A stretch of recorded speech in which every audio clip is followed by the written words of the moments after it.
Assalamu alaikum everyone. I welcome you all to Let's Rise. I hope आप सब ठीक हैं, बढ़िया हैं। तो स्टार्ट करते हैं अपनी वीडियो अपने क्वेश्चन के साथ। तो हमारा आज का जो क्वेश्चन है वो है what is the time limit of the GI tag. ठीक है, कि जब किसी एक पर्टिकुलर प्रोडक्ट को जीआई टैग ग्रांट किया जाता है उसका टाइम पीरियड कितना होता है, कितने टाइम के लिए वो किया जाता है। ठीक है, इसका जो आंसर है वो हम डिस्कस करेंगे क्वेश्चन के जो अपना वीडियो है उसके एंड में। तो हमारे ऑप्शन है 10 ईयर्स, 20 ईयर्स, 50 ईयर्स और फॉर एन अनलिमिटेड टाइम। ठीक है,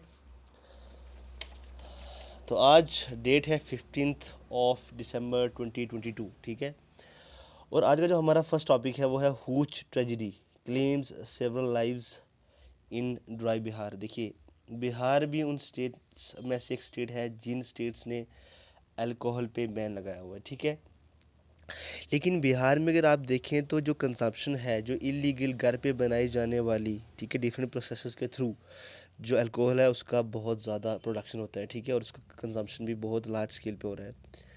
तो आज अगर देखें तो 6 डेथ्स हो चुकी हैं। ठीक है, कल के जो रिपोर्ट है उसके अकॉर्डिंग 6 डेथ्स हो चुकी हैं हूच की वजह से। हूच वही लिक्विड है, ठीक है, यहाँ पे इतना ज़्यादा नहीं था, बस इतना था कि वहाँ पर डेथ्स हो चुकी हैं। तो हूच क्या है, ये एक लिक्विड है जो इलीगली घर पे प्रोड्यूस की जाती है without any licence, without any permission from any authority और गवर्नमेंट अथॉरिटी।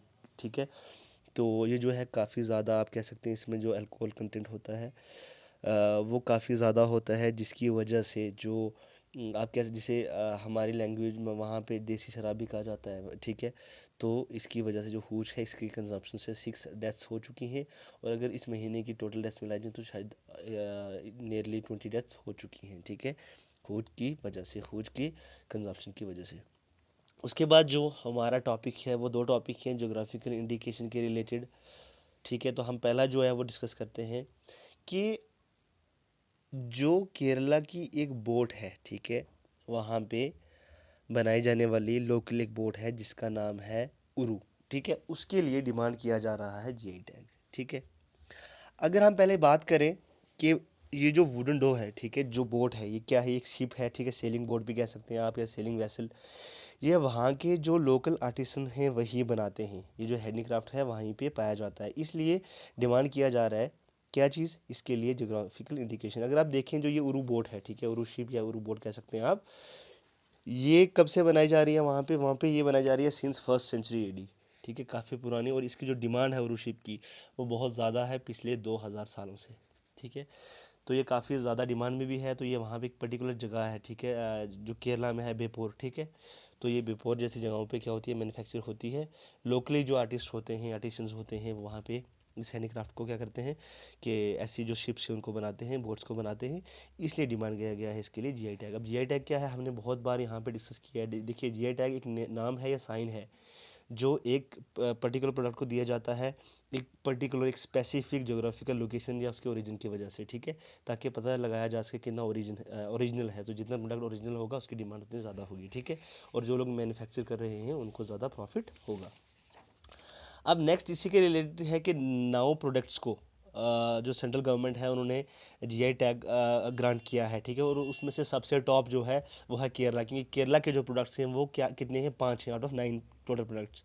इनमें गमोसा है असम का, अलीबाग वाइट अनियन है महाराष्ट्र का, उसके बाद लद्दाख रेक्से कार्पो एप्रिकॉट है जो ये है लद्दाख का, और उसके बाद एटापैडी ओतुकोम्बू अवारा, ये जितने भी जो प्रोडक्ट्स उनमें से एक ये भी है। ठीक है, और मैंने आपको जैसे बता दिया कि 9 प्रोडक्ट्स में से जो 5 प्रोडक्ट्स हैं वो किसके हैं, वो केरला स्टेट के हैं। तो केरला ने इस चीज़ में टॉप किया है। ठीक है, and one of the most important topic, ठीक है, जो आज का one of the most important topic आप कह सकते हैं वो है US scientists announce breakthrough in fusion energy that powers the sun stars. देखिए, अब जो सन एनर्जी प्रोड्यूस करता है, ठीक है, जो सोलर एनर्जी है वो कैसे प्रोड्यूस होती है, वो होती है न्यूक्लियर फ्यूजन की वजह से। क्या है न्यूक्लियर फ्यूजन, देखिए, जब दो छोटे न्यूक्लियस को मिला के एक जो है एक और बड़ा आप कह सकते हैं न्यूक्लियस फॉर्म किया जाता है, उसमें जो एनर्जी प्रोड्यूस होती है उसे कहते हैं न्यूक्लियर फ्यूजन। ठीक है, अब न्यूक्लियर फ्यूजन, अगर ये चीज़ हमारे पास, ये ऑप्शन आ जाएगा, तो आप अंदाज़ा लगा सकते हैं कि हम कितनी बड़ी जो जैसे पोल्यूशन या कार्बन एमिशन जैसी प्रॉब्लम से जूझ रहे हैं। जैसे इंडिया में 75 to 80% जो इलेक्ट्रिसिटी है वो प्रोड्यूस की जाती है सिर्फ और सिर्फ कहाँ से, जो थर्मल पावर प्लांट्स हैं जो कोल पे चलते हैं, ठीक है। इतना कोल हम यहाँ पे प्रोड्यूस करते हैं, उसके अलावा इंपोर्ट भी करते हैं। ऐसी और भी बहुत सारी कंट्रीज़ हैं जो इसी चीज़ पे, फॉसिल फ्यूल्स पे बहुत डिपेंड है एनर्जी के लिए, इलेक्ट्रिसिटी के प्रोडक्शन के लिए। तो इसलिए अगर हमारे पास ये फ्यूजन का जो है, न्यूक्लियर फ्यूजन से जो एनर्जी और इलेक्ट्रिसिटी प्रोड्यूस की जाती है थ्रू फ्यूजन पावर, उसी को कहते हैं जब हम इलेक्ट्रिसिटी प्रोड्यूस करते हैं थ्रू फ्यूजन, न्यूक्लियर फ्यूजन, ठीक है। इस रिएक्शन से, न्यूक्लियर फ्यूजन रिएक्शन से जो इलेक्ट्रिसिटी प्रोड्यूस की जाती है, ठीक है, अगर वो हमारे पास आ जाए, ये ऑप्शन हमारे पास आ जाए, तो हम जो हमारी इतनी बड़ी प्रॉब्लम है, ठीक है, जो हम इलेक्ट्रिसिटी प्रोड्यूस कर रहे हैं थ्रू कोल और फॉसिल फ्यूल्स, ठीक है, ये एनर्जी और जो इलेक्ट्रिसिटी की प्रॉब्लम है ये सॉल्व हो जाएगी, ठीक है। तो यूएस बना है पहला देश जिसने एक एक्सपेरिमेंट इस पर किया है और वो सक्सेसफुल हुए हैं।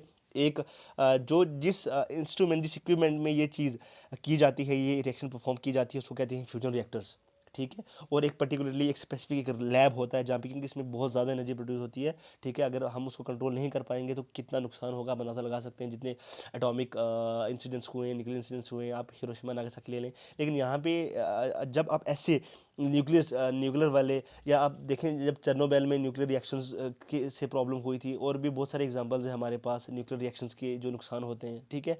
तो इसलिए क्या है कि जब हम ऐसे न्यूक्लियस ऐसे रिएक्शंस या ऐसे एक्सपेरिमेंट्स, जो न्यूक्लियर एक्सपेरिमेंट्स करते हैं, उसके लिए हमें पर्टिकुलर एक लैब चाहिए, ऐसे रिएक्टर्स चाहिए जहाँ पे हम एनर्जी जो है कंट्रोल कर सकें। तो सक्सेसफुली इस यूएस ने क्या किया है कि ये जो एक्सपेरिमेंट है ये परफॉर्म किया है, ठीक है। तो यूएस बन गई है ऐसी पहली कंट्री जिसने सक्सेसफुली ये जो फ्यूजन पावर है, ठीक है, ये वहाँ पे जनरेट किया है, ठीक है। ये एक बहुत बड़ा अचीवमेंट है उनके लिए। तो आज के लिए इतने ही हमारे पास हैं जो डिस्कशंस जो हमारे टॉपिक से। तो हमारा जो क्वेश्चन है उसका जो आंसर है कि जो टाइम पीरियड होता है एक पर्टिकुलर प्रोडक्ट का, जो उनको जीआई टैग मिलता है, तो वो होता है 10 ईयर्स। तो आफ्टर एवरी 10 ईयर्स जो है आपको वो जीआई टैग जो है वो रिन्यू करवाना पड़ता है, ठीक है। Thank you so much. आप क्या करें, हमारे वीडियो देखिए। उसके अलावा नोट्स के लिए हमारा टेलीग्राम चैनल जो है उसका हम आप सर्च कर सकते हैं लेफ्ट साइज के नाम से, जाके उसको ज्वाइन करें। उसके अलावा हम लिंक भी डिस्क्रिप्शन में शेयर करेंगे, आप जाएँ हमारे चैनल ज्वाइन करें ताकि आपको वहाँ पे पीडीएफ नोट्स मिलें और आप सब्जेक्ट वाइज इजीली अपने नोट्स बना सकें। Thank you so much and take care.